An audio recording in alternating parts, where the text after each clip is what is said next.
As coisas estão mudando numa velocidade muito grande e dá, às vezes, a impressão de que está morrendo. Não é que está morrendo, é que aquele direito que você conhece talvez esteja morrendo, Claro. mas talvez esteja renascendo sob uma outra roupagem.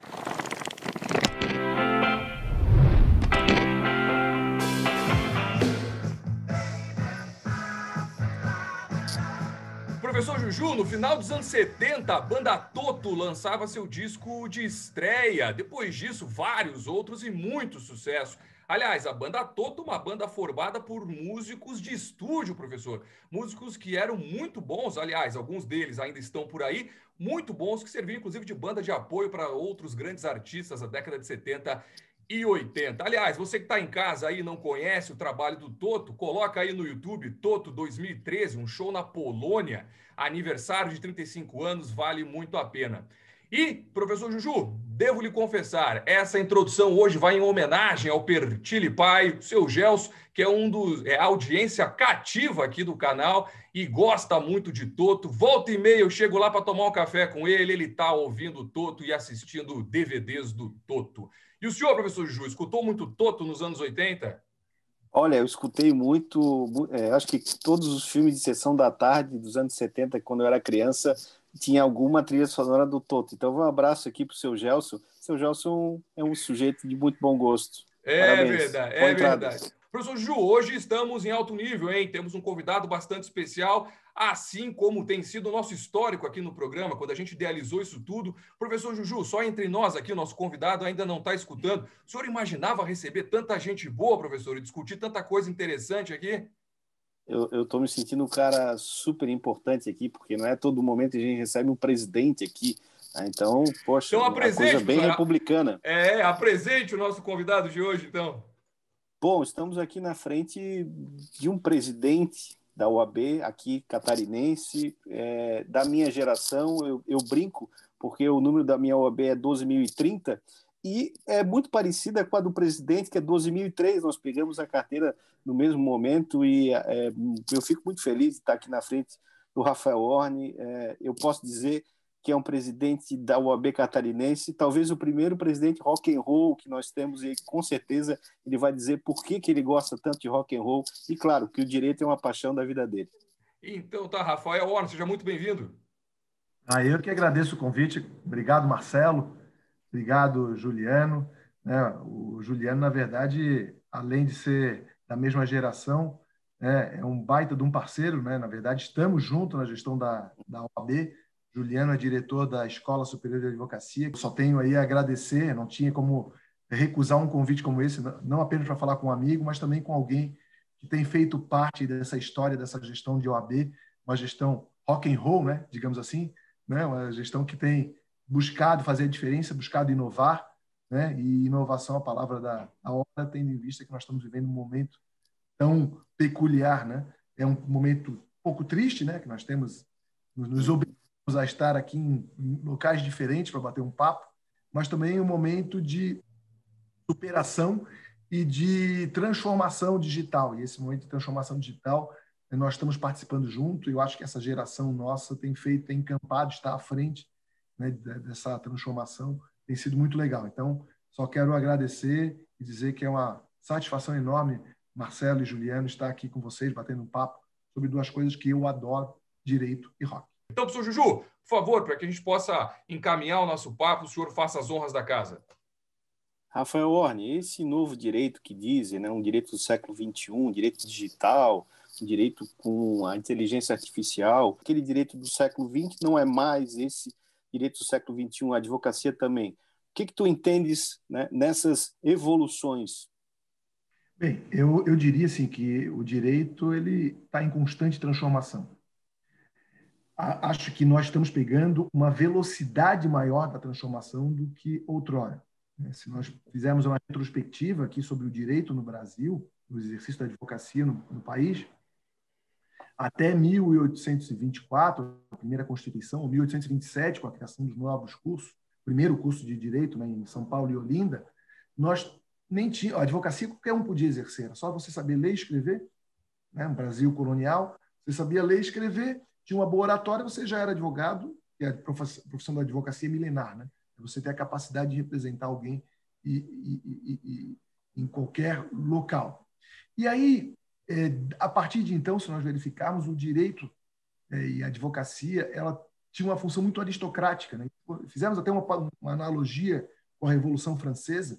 Nós tivemos, né, quando teve a Revolução Francesa, os aristocratas acabaram sendo aqueles que apoiaram a Revolução, eles acabaram sendo destinados ao meio jurídico. E por isso que a gente vê tantas, por exemplo, no Supremo, aquela questão da liturgia, aquilo tudo tem muito a ver com a aristocracia da época francesa, que foi trazida para as cortes e depois trazida aqui para o direito, principalmente o direito latino. Mas, e aí, não é à toa também que o advogado tem o grau de doutor concedido por lei imperial, né? Então, tem uma lei imperial, e eu acredito que, se nós fizermos um comparativo, né, desde a OAB foi criada em 1930, quando ela começou a ter um viés corporativo, e a partir de 1930 é que nós tivemos aí com a vitória dos bacharéis de direito e o exercício da advocacia por bacharéis em direito. Então, nós tivemos aí uma evolução de 1500 até 1824, qualquer um fazia, depois nós tivemos qualquer bacharel fazia, vinham os bacharéis de Coimbra, fazia até 1930, e depois, de 1930, bacharéis em direito. E eu diria que até 1990, 1988, ali com a Constituição, nós tínhamos ainda um direito muito aristocrático e com, né, o advogado era o doutor, ele entrava dentro do cartório, nós tínhamos aí, não sei se, agora não me recordo, mas acho que não tínhamos 200 cursos de direito no país. Então, era uma outra realidade. E, de repente, nós tivemos a explosão, a Constituição de 88, deu uma nova lógica, tanto na judicialização das relações sociais, nós tivemos, né, a eleição não terminava na eleição, terminava no tribunal. Fazia uma lei, ela ia para uma ação direta de inconstitucionalidade. O direito do consumidor, você ia brigar na justiça se um equipamento não funcionava. Então, nós tivemos um aumento da judicialização, uma proliferação de cursos, nós estamos chegando a 2.000 cursos. Então, em 1990, 200, agora 2.800 cursos criados em 30 anos, chegando à marca de 1,5 milhão de advogados. Então, e fora isso, nós temos aí toda a tecnologia colocada à prova, né? O ingresso da tecnologia no direito, né? Os processos eletrônicos, né? Eu e o Juliano entramos com processo físico, vimos a transformação do processo eletrônico, o uso da internet, né? E a massificação, né? No início era o tal do copiar e colar, depois, hoje em dia, mudou, na verdade, você tem que fazer petição curta, porque se fizer com aquelas 300 laudas, ninguém mais lê. Então, foi realmente, eu diria que esses 30 anos, de 1990 a 2020, nós tivemos 2 ciclos. Nós passamos o primeiro ciclo, né, da especialização, né? Começou a entrar direito ambiental, direito tributário, direito internacional, e agora estamos entrando em 2 ciclos. Tá? Veja que nós estamos falando de 1930 a 1990, 60 anos, que se nós voltarmos ainda um pouco atrás, pouca coisa mudou. E nós, em 30 anos agora, nós já estamos indo para a segunda transformação intensa, assim, modificação da própria característica da profissão que muito proletarizou muito. Então, é uma outra realidade e ficou muito mais complexo, aí voltando aqui para a ordem, fazer gestão de ordem. Ficou muito mais complexo ser diretor da ESA.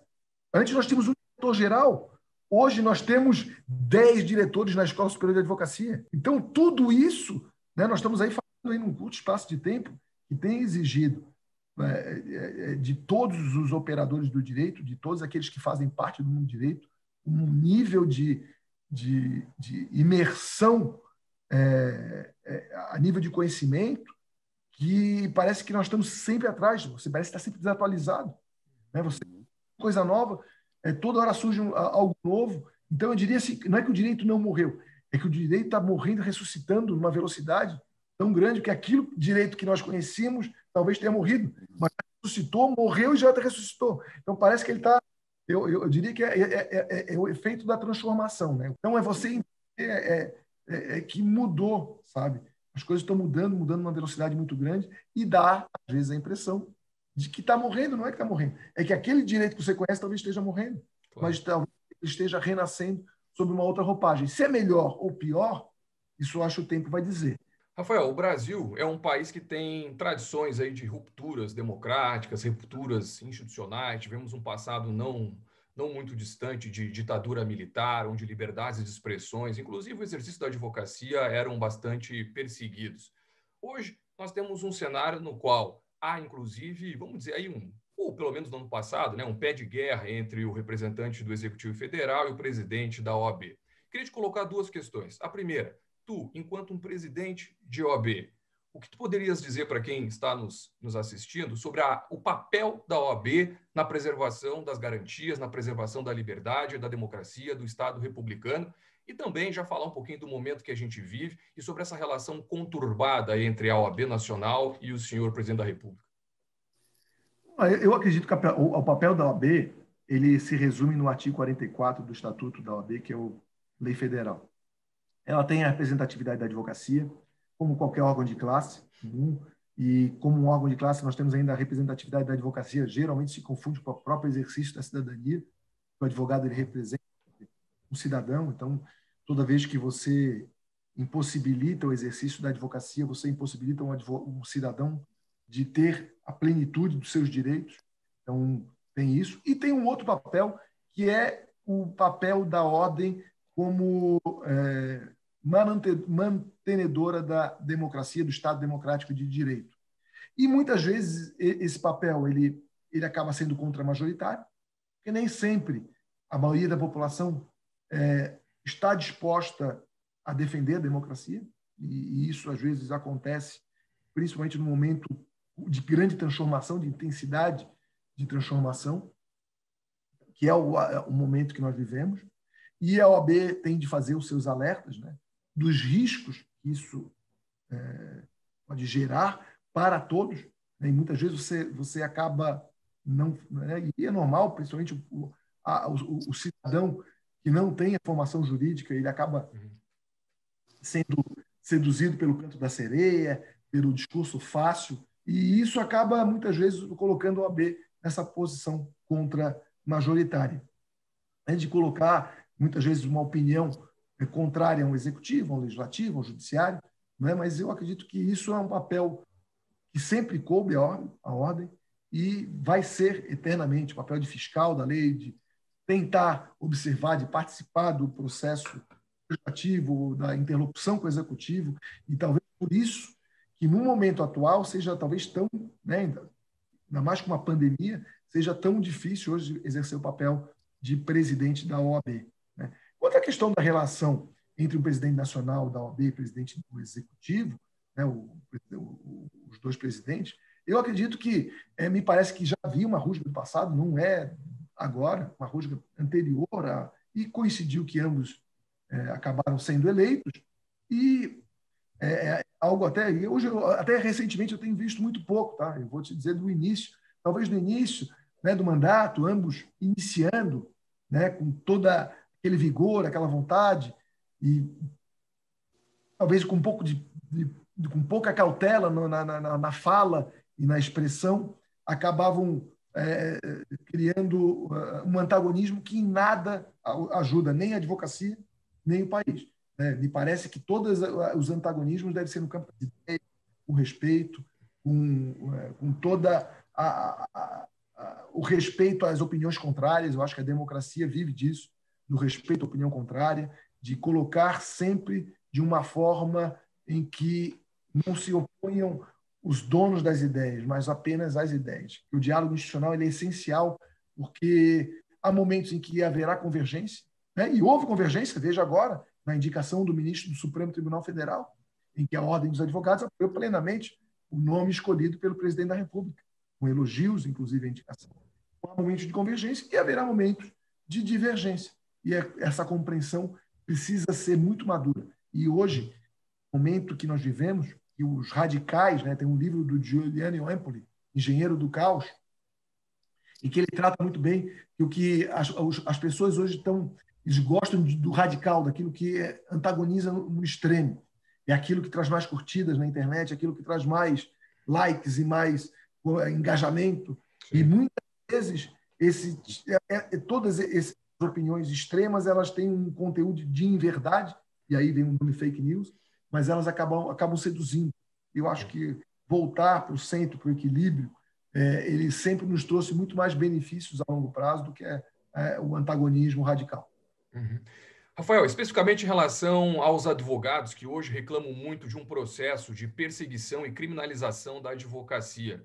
Há aí uma corrente no senso comum que muitas vezes acaba confundindo o advogado com o criminoso, o advogado como cúmplice, né, do seu cliente. E também há procedimentos hoje legislativos, inclusive com PLs, no Congresso Nacional para tentar criminalizar, por exemplo, a ideia lá da lavagem de dinheiro e também a inserção, se não me falha a memória, de um parágrafo lá no 180, que é o crime de receptação do Código Penal, e aí estamos falando especificamente da questão dos honorários dos advogados.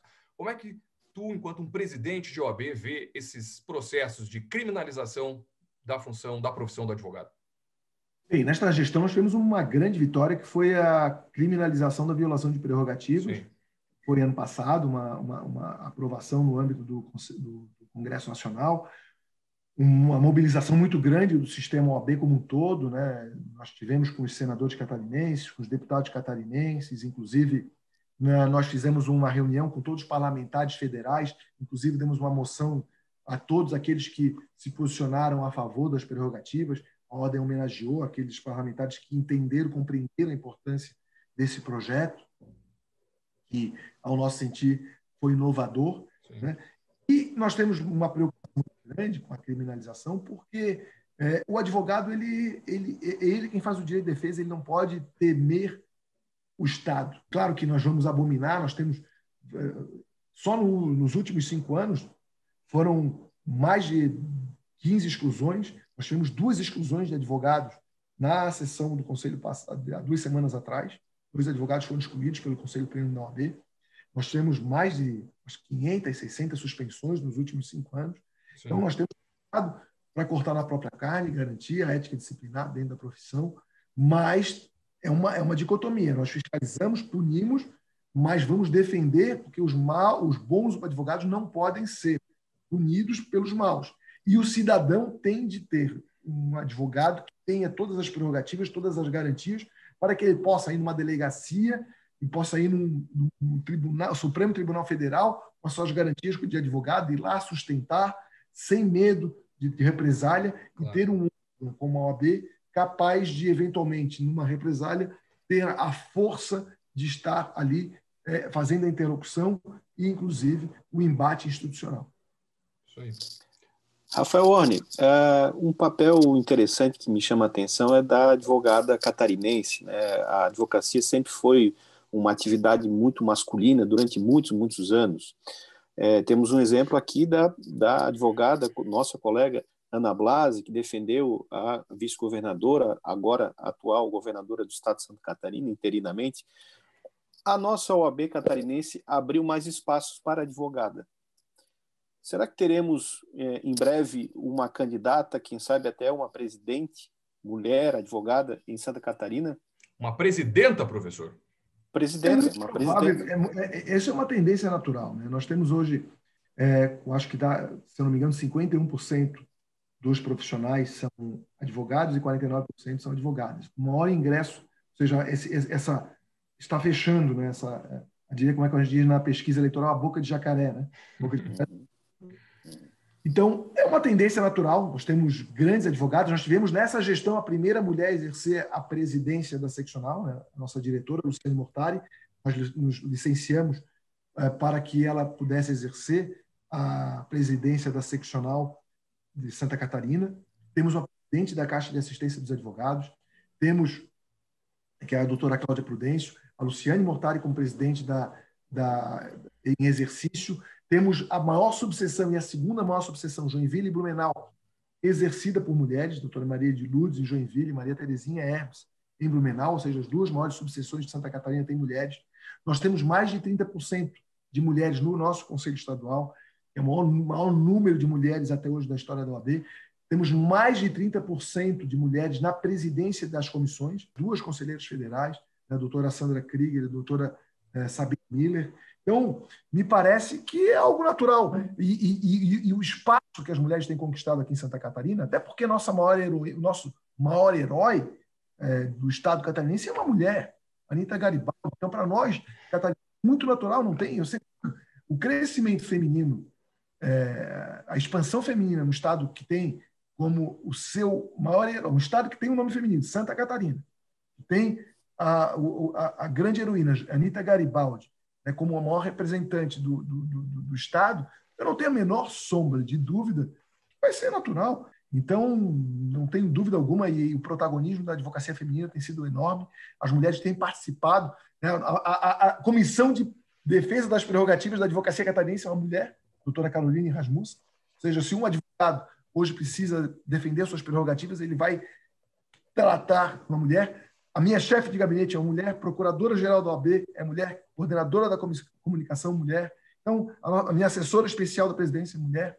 Então, é normal, a ocupação de espaço feminino num estado como o nosso é uma coisa tão natural que isso virá o natural. O Rafael falava aqui na questão da Anitta Garibaldi. Temos que lembrar aqui Antonieta de Barros, né, professora? A primeira deputada estadual eleita na história do Brasil, mulher e negra e catarinense. Aliás, dá o nome, inclusive, ao espaço, ao honroso, democrático espaço de debate da Alesc.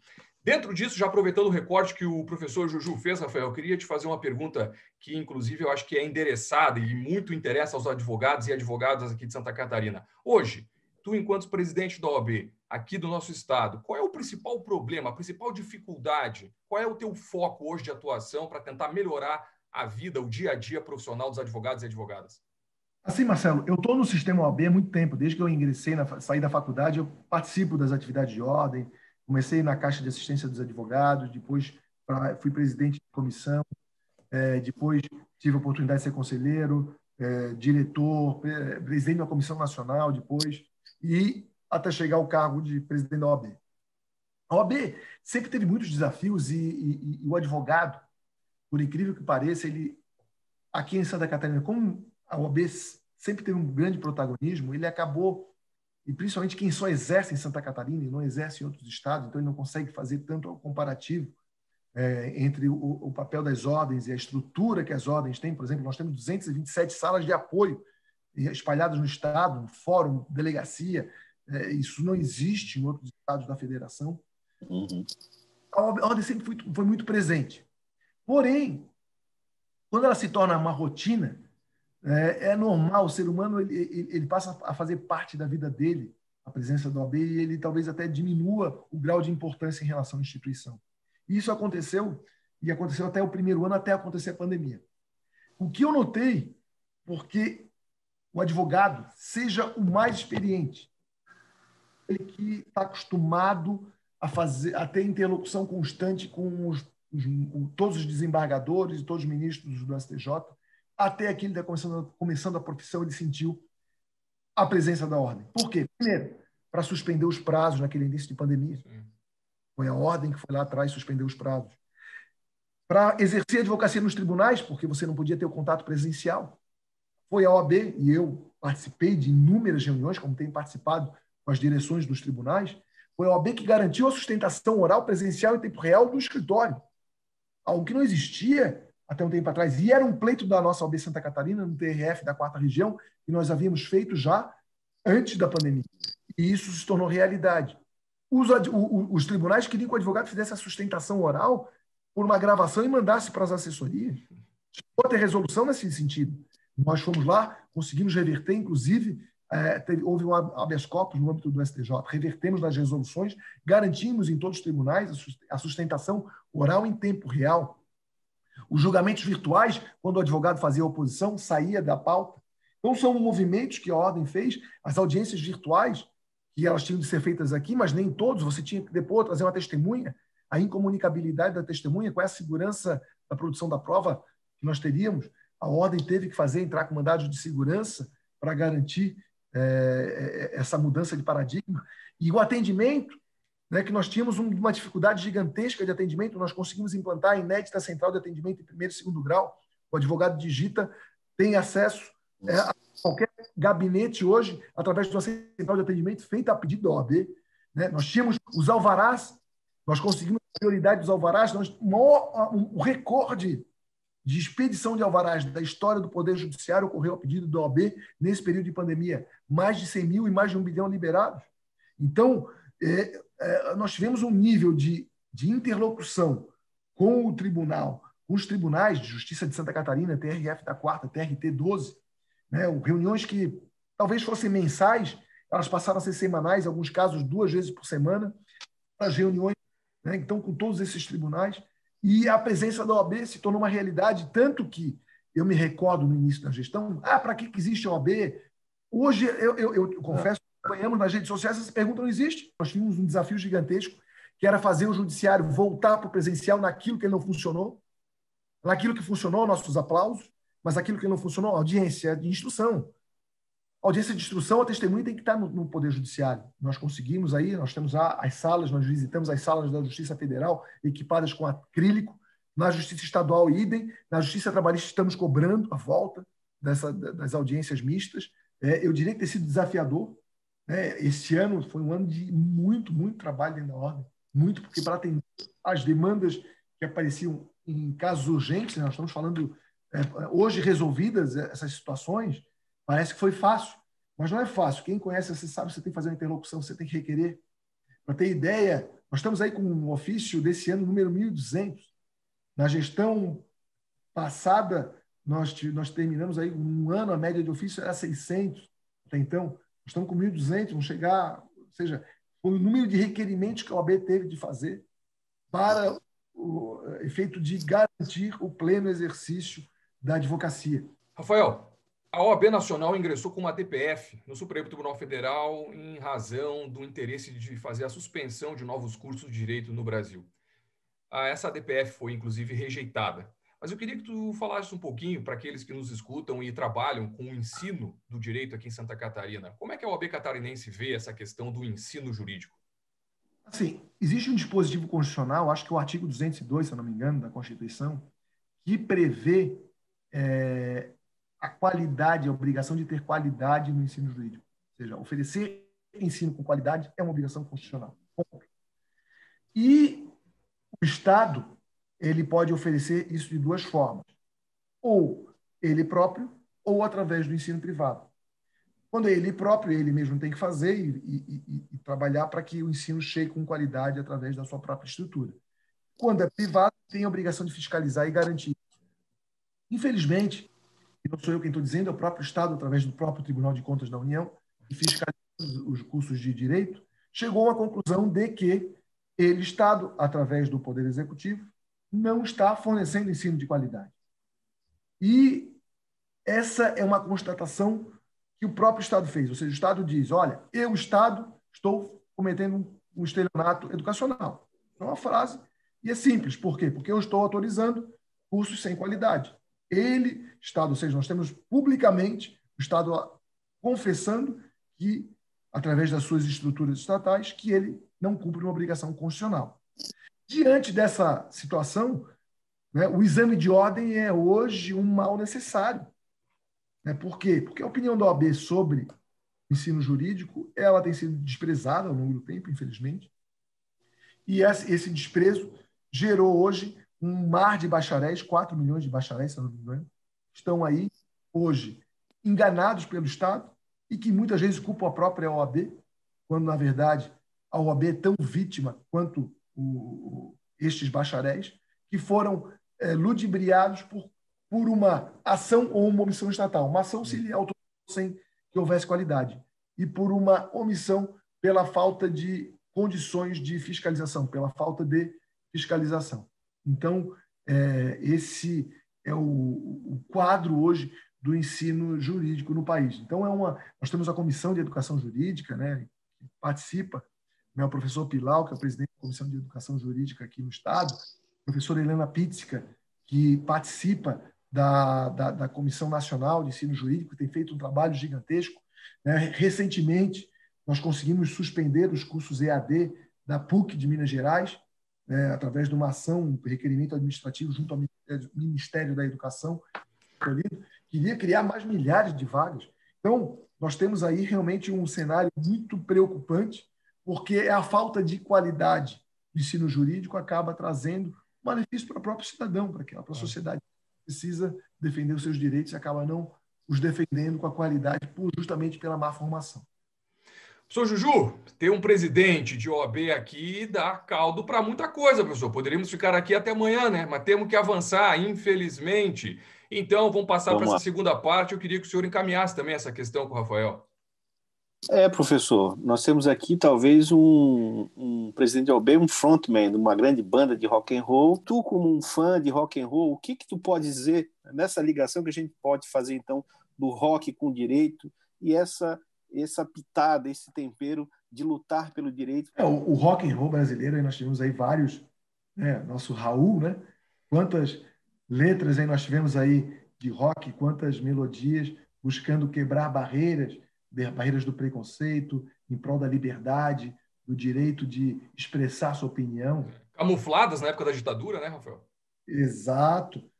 Exatamente nesse período da ditadura. E me parece que a arte tem uma função primordial de conscientização, né, do público. E nada melhor do que o rock para quebrar barreiras. E no momento de inovação, quem conhece do rock and roll, o rock foi um momento de quebra de paradigmas cultural no passado e que tem muito a ver com a inovação, né? Ele impulsiona as pessoas a mudar, a pensar diferente, a se colocar de forma diversa. Então, me parece que a relação rock e direito foi muito feliz. E aí, minhas congratulações à dupla aí, que teve a originalidade de trazer o direito e rock para debate. Aliás, você aí que cresceu nos anos 90, ou você que não cresceu, dá um Google aí, né, professor Ju? Beavis e Butthead, lembra, professor? Seríamos nós, o Beavis e Butthead, aqui de Santa Catarina, professor. Mas, Rafael, falávamos aqui em off das tuas experiências pelo mundo aí nos shows de rock and roll. Quais são as tuas preferências? E elege aí um show no qual tu estivesses e que tu diz, meu Deus, esse valeu muito a pena. Na verdade, eu acho que essa pandemia tem trazido algo de ruim. Não pode mais ter um show de rock, né?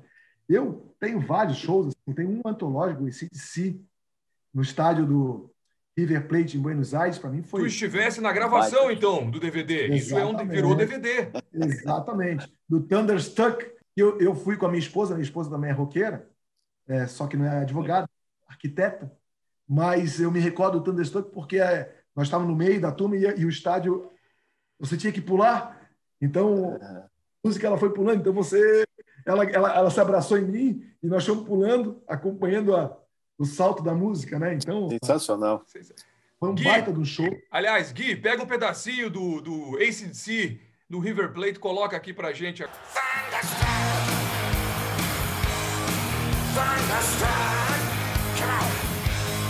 Rafael, a gente é da mesma geração, temos aí gostos parecidos aí na música. O rock dos anos 90, eu acho que talvez os anos 90 disse muito ao que veio, né? Talvez foi o último suspiro do rock.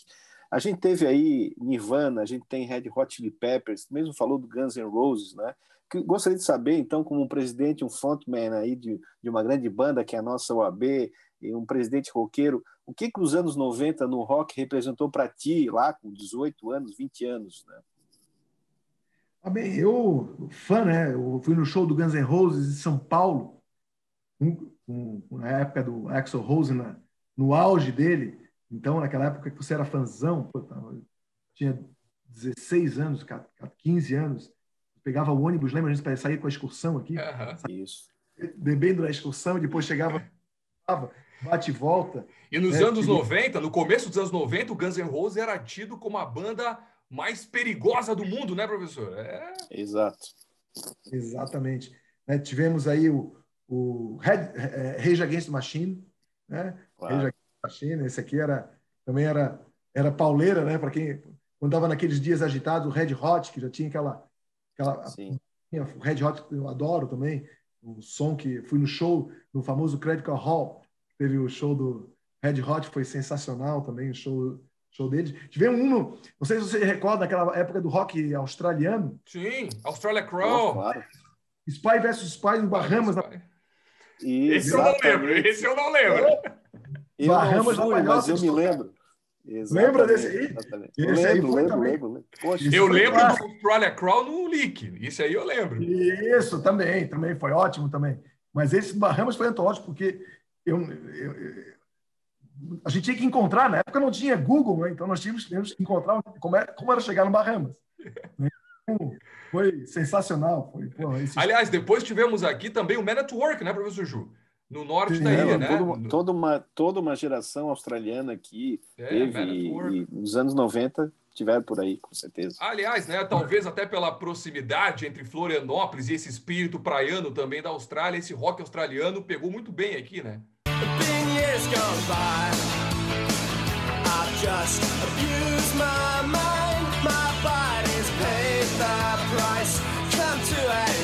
E também o Rush, né, que veio e tocou aqui. Eu fui tanto no estádio Olímpico do Grêmio. E depois no Morumbi. Nos dois. E nesse ano, Rafael, tem uma história muito curiosa. Já contei essa história para o Juju, né, professor?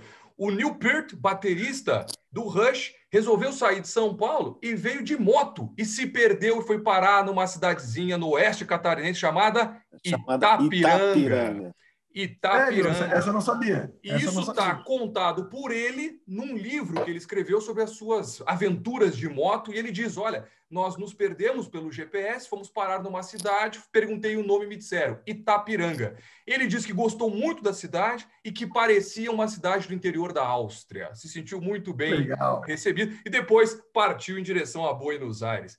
Bom, muitas histórias do direito, muitas histórias da profissão da advocacia, muitas histórias do bom e velho rock and roll, mas infelizmente o tempo nos pega.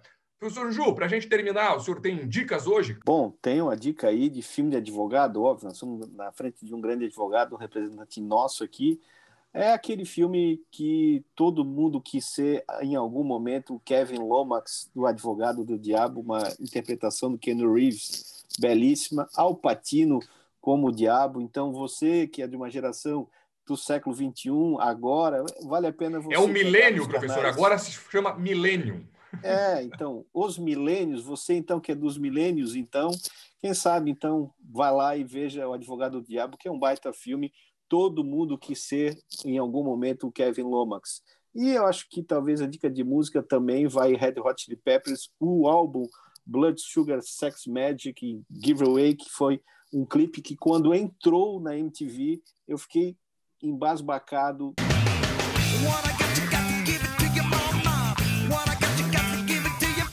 Bom, o tempo, como eu disse, já nos pegou. Quero me despedir do nosso convidado de hoje, Rafael Ona, agradecer o presidente da OAB que esteve conosco, que você deu um pouquinho do tempo para conversar aqui com o pessoal do Direito Rock. Muito obrigado, Rafael. Valeu. Eu que agradeço, Marcelo. Eu que agradeço, Juliano, pelo convite. Satisfação. Foi muito jóia, bate-papo bom. Falar sobre direito e rock, vocês podem me convidar sempre, que é um papo sempre gostoso, sempre um papo que deixa a gente com um astral bom para tocar o resto da semana. É isso aí. Professor Juju, meu parceiro para o Crime Perfeito, muito obrigado por mais essa. Você que está aí, fique atento, logo mais teremos outros conteúdos para discutirmos outros institutos do direito, também outros discos e outras músicas. Até a próxima, gente. Tchau!